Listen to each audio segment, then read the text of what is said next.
talk about the ball, the deep one that you didn't make the catch on, and just what in that weather, what that was like trying to track that thing? It was tough, but I'm not a big excuse guy. I still got to find a way to make the play. It was definitely, the conditions. Everybody knew the conditions. You know how it is, but I still got to find a way to try to find the ball and track it. I try to work on that thing. So give me something to work on this week. We ain't got no wind in here, so it's kind of hard. But games like that's gonna happen. We threw the ball 30 times compared to I think they threw the ball like three times. So whatever the conditions are, we got to find a way to make it happen. Especially myself. Nah, hell nah. Like, but me, like I'm big on just making a way when there's no way. Especially when we had a great play. At a great time. So just got to find a way to make it. There was so much success for this passing game last year, and it was pretty consistently throughout the Yeah. season. And then the playoffs came, and it got more difficult, more difficult. Do you hmm feel like there's anything to that maybe you guys haven't found your best ball yet, but it's still out there? Yeah, I feel like everybody know on offense we played extremely well last year. And, credit to everybody involved. And this year, I feel like we haven't played our best ball for whatever reason. We can find a million reasons as to why, but it all comes down to execution and executing at a high level and getting everybody comfortable, especially 17. Because we have damn near the same team for the most part. So, um, as players, you want to dive in deeper to figure out what's the problem. For me, I always try to look in the mirror first. Is there anything I can do better? And then, try to lead your group the best way you can. So for us, just finding that why and finding that niche to figure out, okay, why we're not playing our best ball, and what can we do? And it's obvious, as far as like executing at a high level and executing in the red zone. Last year we didn't have too many red zone problems. We were scoring in the red zone. We were scoring a lot of points routinely, and then things kind of seemed like it was easy, but it wasn't easy. We were just making it happen. So this year, when you hit a little bit of a roadblock and you're not executing, or you having things that happen in the red zone that's like get you off schedule, it'll put a little damper on it. But we haven't played our best ball, and we're still a good team. Kind of along those lines, last year you guys were 5-1 in games that were decided by a touchdown or less. You're 0-4 in those games this year. Can you kind of put your finger on why maybe there's been such a swing in those close games? Prior, really towards executing, uh, especially late in the game. Throughout the game, we moved the ball. We moved the ball with no problem. It's just like when we get in that red zone, we get in that fringe area. Just like all places, it gets a little tighter. Calls are gonna get a little tighter. Balls are gonna be a little tighter. You got to make a lot of contested catches. So for us, just executing. We got to execute, and the only way we can do that is come out and practice and do it, day in and day out. So it's been close ones. I always say we work for it, but you need to have a little luck too. Things haven't been bouncing our way for whatever reason. So hopefully down this stretch we can get some balls that go our way, and some things to go our way. But it all goes towards just working in the right area, working towards the right direction, just as far as trying to have that success. But you got to work for it.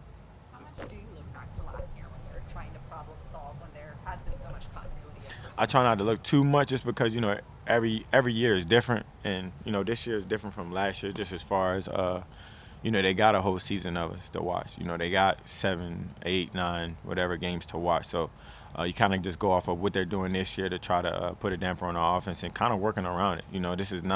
This isn't new football. This is the same football that we've all been playing for a very long time. So just finding ways and creating ways to, get the ball in our playmakers' hands and, play some good ball. So it ain't no new football out there. We just got to find a way to win. Stefan, on Tuesday, Brian Dable said, we want to be a physical offense and control the line of scrimmage. What does that mean from a receiver perspective? I don't know. I guess block on the outside. When you talk about the line of scrimmage, it's more so dictated to the O line. But for us, I guess like block. I guess I don't know, bro. But as far as being physical, you could be physical in all areas, but just I guess us blocking downfield. But that's more so I think it's geared to the line of scrimmage, moving people around and moving furniture. So I don't know. Tough question. What's the mood, kind of like mentality, coming off of last week, now heading down to Tampa, W- where we're at in the season too? Yeah. You know, just wanting to bounce back. We don't have those guys that mope around or get down. We got leaders who aren't aren't necessarily captains, but they're leaders on this team, and nobody likes to lose. I'm a real sore loser, so I always want to get the taste out of my mouth. But I feel like that's kind of the mantra of this team. Put our back against the wall. It happened time and time again, and we got to answer. So for us, trying to execute at a high level and really honing in on the details. We've been talking about details all week, and look forward to some sunny weather and getting after it.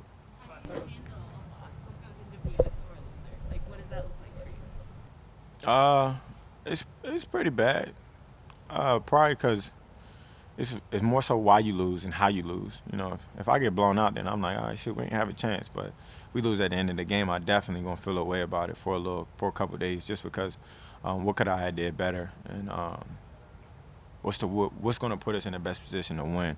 And it's only so much I can do, but at the same time, I feel like it's a lot I can do. As far as like pushing the guys around me and making sure everybody's good. So. Just honing in on that and stomaching it. I feel like I try to use the 24-hour rule, but at the same time I like to feel it a little bit because I'm a sore loser. But if you lost, you need to deal with it and you need to figure out ways to win. Monday night more of a ginger ale or a wine night? Wine, maybe a little alcohol. What have you learned about Ryan Dable in these moments? Not so much the rosy wins, but Yeah. like the tough ones. He's the same guy, and he shows more character when you lose. I'm saying he's not gonna ride the roller coaster. He's not gonna be the guy to switch up anything that he has going on. And he believes in his guys. For us, that's all you want as a player. As a player, you want your coaches to believe in you. You want them to trust you. And for me, that kind of like builds that good energy, that cohesiveness you have on offense. We that same team. We just had a couple bad breaks happen, but all in all, I feel like we still a good team. When we playing good, we playing good. We can execute at a high level. We can throw the ball. We got a hell of a quarterback. We got hella skill players. We got guys that can protect the quarterback. We just got to put it all together. Josh said, we're looking for answers on offense. It's not about adding something at this point in the season. He said It's actually about subtracting. Is there something to at this point of the season, maybe if the offense struggles to keep it simple? Yeah. I'm 100% with that, just because when you out here searching for so many answers, you'll go down a rabbit hole. Like for example, I go on Twitter and look at one thing, and then 20 minutes later, I'm down a rabbit hole, like chasing myself. The same thing in football. Like, you don't want to try to add so many things that you're losing yourself. Get back to being us, playing fast, whatever, taking shots, getting the ball out of our hands, having fun, being that offense that we know that we are. You got to work with what you got. You can't go out there searching for more stuff or trying to figure it out. Or when you add things, it makes things more complicated. So for us, I feel like I'm 100% with that, making it as simple as possible. But at the same time, we got enough players. We got all the players in the world. We got the plays. We just got to execute. Execution brings energy, is what we say. So just trying to make it all shake. Seth, how have you seen Isaiah handle the past couple weeks? He's an emotional guy, and you as a leader, how have you helped him navigate the past couple games now? Yeah, I kind of said it some weeks ago. Like, sometimes it's not necessarily you; it's just the situation. He had some things transpire in the game or whatever, or whatever reason, I don't know, with him not being active. But I feel like he's handled it well. He's still a professional. He came to work. He still works his ass off, and given the opportunity, kind of like with Zemo as well. Zemo was inactive. I'm saying it's just like, we have so many skill guys. We have so much talent on this team. We're just trying to find ways to get a win. And I feel like those guys handled it. Both of them handled it extremely well. They're professionals, and they came into work every day, busted. And when the opportunity comes again, I feel like they're gonna take advantage. Not that they weren't taking advantage. It was, like I said, it was just a situation. And I, from my conversation with them is, you can't control anything outside of you. You know what I'm saying? Control the controllables, and come in and bust each and every day. So I feel like he handled it extremely well. He's a professional, and I look forward to seeing him. I was curious, everyone talks about execution and how important that is, obviously, but how do you go about executing better? It starts on Monday. You come in, you lift, you watch the tape, you see the things that you did wrong last week. You come in and try to correct those things. The first time being in pads or having practice would be that Wednesday. and you try to get on jump start at it. You know, whatever the small things, it's like the little things. Like execution comes from little things and details. When you kind of let those details and those little things slip or fall to the wayside, that's when your execution slips and falls to the wayside. So just honing in on that and putting the left foot in front of the right, you know, one thing at a time. I feel like, but the details is everything because, you know, that's what got us here. And we just got to hone back in on them.